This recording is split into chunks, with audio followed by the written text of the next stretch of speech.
it all makes sense to me, and political correctness is forcing us to look at people in little boxes and then say, you're that or you're this. You are a gay evangelical. Everybody would say, that can't be done. That can't be done. I have seen people, and it happens to everybody no matter what it is, I've seen people rip you apart on both sides for both. How does that,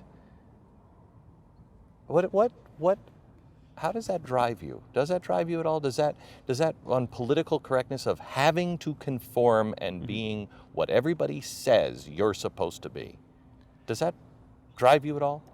Well, it's you try to ignore it to some extent. You try not to, but you don't try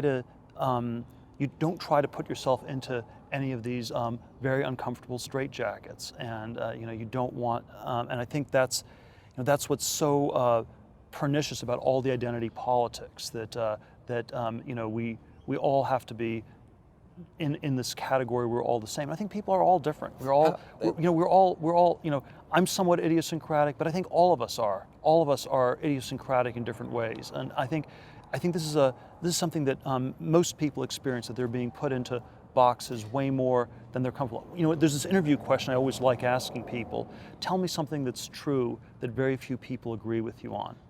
And it's a very hard question to answer. And it's not because people don't have answers. They actually have lots of answers to it. It's because they're uncomfortable answering it in the context of an interview, because the answer has to be something the person asking you won't agree. And we're always nervous about doing that. We always want to fit in, and this pressure to fit in is really powerful. And it's what the problem is. We can't make progress without me pushing you. I'm a recovering alcoholic, and so I lost everything. Recovering dirtbag, and it was only at that moment where I was most uncomfortable that I said, okay, none of this works.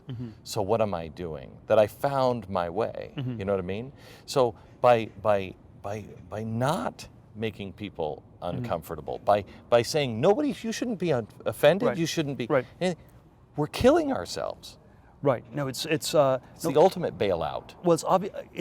We don't want. It's always too easy. It's a way of being super complacent. It's to say there's nothing wrong, and that's. I think when we're critical, when we say things need to be fixed, they need to be improved.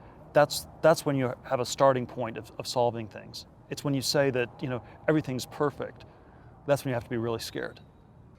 Back on the evangelical thing.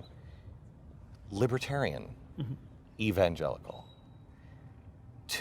I'm a Mormon and libertarian, and people will yell at me and say, that can't be. I think if you don't have the God principle, the entire self-regulation falls apart. But you don't have. Penn Jillette is a good friend of mine. He doesn't have God. He self-regulates like nobody else I've ever seen. Right. So I'm totally fine with that. How do we get libertarians and God people to put their swords and shields down and just say, hey, dude, I'm cool with you. You're cool with me. Let's be cool with everybody. We can all be different. Let's actually believe in diversity. Well, I think there are all these misconceptions. So just from a Christian perspective, I think people always make a mistake of trying to put Christ into some sort of political agenda, and I think that's if you try to do that, that's the most straightforward way to misinterpret Christianity. It's if anything, Christ was extremely skeptical of politics. When Christ said that he was the Son of God, on one level, this is some theological, metaphysical statement, but on another level, it's an anti-political statement, because Augustus was the son of Caesar. Caesar was divinized after his death. And so the official Son of God was Augustus Caesar. And so when Christ said that he was the Son of God, he was really saying that the emperor was not the Son of God in political terms. And that's why Christ got in trouble, because he did not believe that the political order was divinely ordained. And I think one of the things that evangelicals and libertarians should agree on is that the political order is not divinely ordained. Amen. Your friend Reid Hoffman, socialist. Left of center. Yeah. I think he says He says he's socialist, but yeah, he's somewhere. All right. He's liberal. But he's a friend. Absolutely. Okay. I get a lot of heat from. I think we have a real problem where I think we should be with strange bedfellows. I enjoy being with people that everybody says, what are you doing? I'm out of my comfort zone. That's what I'm doing. What are you doing? I went to one of these elite universities. I went to Stanford as an undergraduate, where you're always in a minority as a conservative or as a libertarian, and so I think you learn a lot more about the other side at those places. Right. And yourself. And you understand your ideas a lot better. Right. And so I think there is a way in which you get a fairly good education. Here's what people will say, though. You can't. How can you be friends with people like Reagan and Tip O'Neill? They say now things are different. Like I can't be friends with, I'm picking somebody out of the air, a Van Jones, who will not admit that, yes, I believe communism is good. So if you won't admit the things that you've said in the past, and you haven't had a pivot point, well, now I'm not going to hang out with you because you're just not an honest person. Right. But I could be a friend with somebody who says, I am a communist.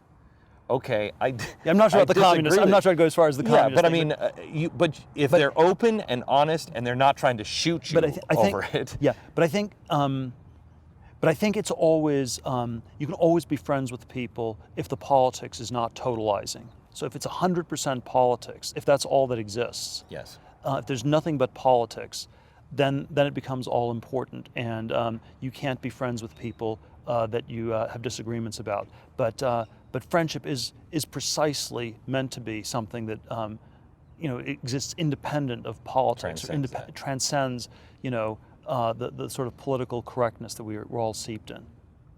Thank you so much.